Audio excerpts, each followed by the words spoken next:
have it.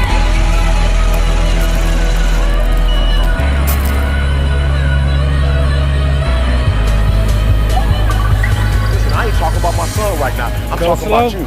Some of y'all here, you listen to me, you ain't showed up yet. I need, and see, this is why I'm telling you to show up, because I know something about us. When we show up, like for real, when we go to class, every single class, because you paying for it. When you get your books, and I don't want to hear no garbage about you can't afford your books when you got a cell phone. You walking around with an iPhone saying you can't afford your books. You wearing J's when you say you can't afford books. You can, you got your priorities all mixed up. Right, are you hearing what I'm saying? Better is a book than a well-built house. Why? Because let me tell y'all something right now. You can take all my money out the bank. I wouldn't trip. Listen to me right now. You can go take, somebody can, identity theft. They can take all my money out the bank. I ain't tripping. Why ain't I tripping? Because I know how I what? I know how I made it.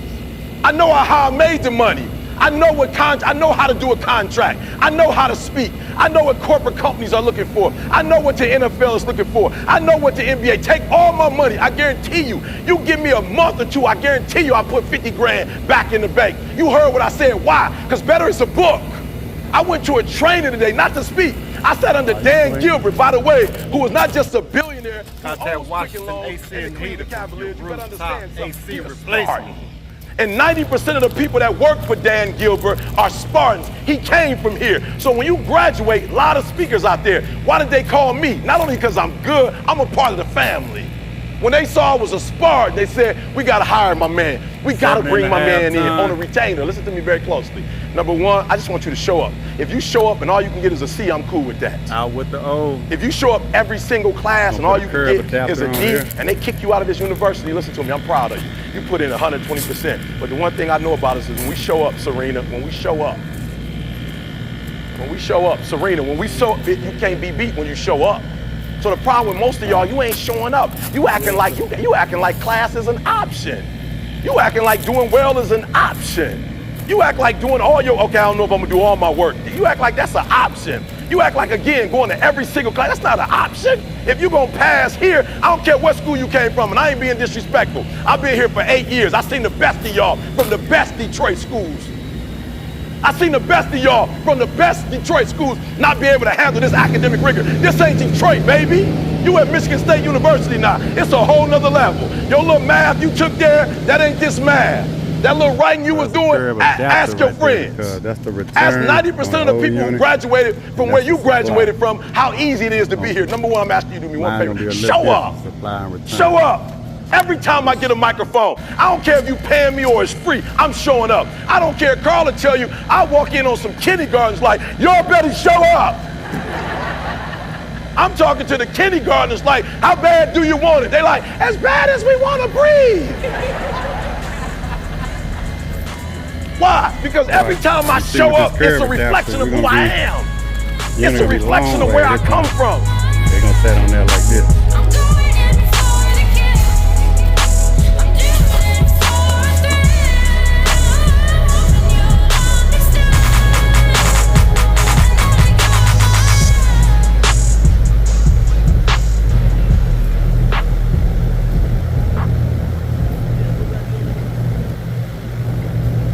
I need you to do for me, all right? Because people always ask me, Eric Thomas, how did you go from homeless and a high school dropout to where you are? Like, give me the first step. What's the first step?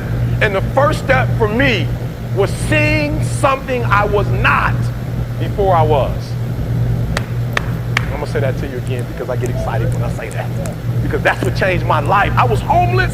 I was a high school dropout. I was living in abandoned buildings. I don't know anybody from the Midwest, but it gets cold in December. It's cold in January. It's cold in February. And an abandoned building is no place for a 16, a 17, or an 18-year-old. But what changed my life was somebody gave me vision. Somebody said to me in that state that, Eric Thomas, you have something great in you. You're going to be a minister. You're going to be a motivator. You're going to be a community activist. You can do it. Where you are is temporary. You will not be there for the rest of your life. And of course, I debated the guy because I thought he was just saying that because he was a pastor. That's what pastors are supposed to say. Like, what pastor will come and say, you know what, I think you're a loser. You're a thug and you're not going to do anything with your life. And so I told the pastor, I said, Pastor, you know, I want to say thank you. I appreciate those kind words. But between me and you, Pastor, there's no way I'm going to be those things. There's no way I'm going to ever go to college. He said, well, why would you say that? I said, because my daddy didn't go to college. My grandfather didn't go to college. My mother didn't go to college. Nobody in my family has ever gone to college. He said, that's why they go to history, because it's never been done before. And you're going to make history soon. And I walked away from that place that day. I came back every single week for church. And every time I came back, I thought about it. You know what? He might be right. He might be right. And you know what's so funny? What's so funny is all my accomplishments have come from him believing in me before I believed in myself. But it started with a vision. And so I need you to do this for me. Like, I don't care what happens in your life. I don't care what it looks like. I don't care where you are. Every single day you wake up, if you're gonna have energy, if you're gonna have passion, if you're gonna have drive, every day you wake up, you gotta start with that vision. I don't care what's going on around you. I keep hearing that we're in a recession. Like, I've been hearing that for the last week. We're in a recession. It's a great depression. I was in Chicago for Christmas, the Magnificent Mile. It was packed.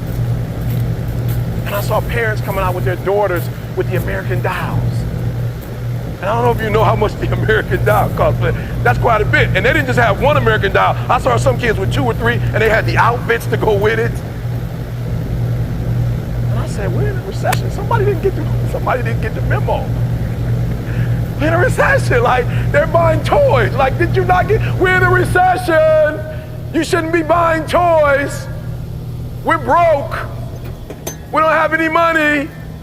Those people walking out the Cheesecake Factory, it was packed. I couldn't get a plate. It took like 50 minutes to sit down and get they didn't get the memo.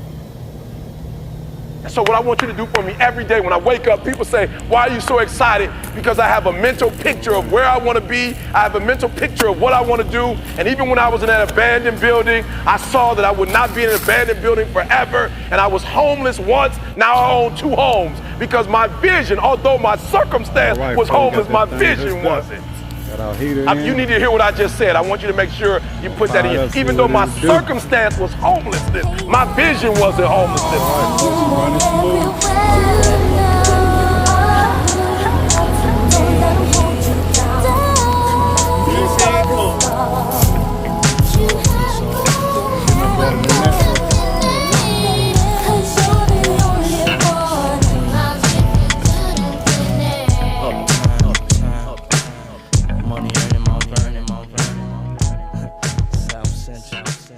Detroit.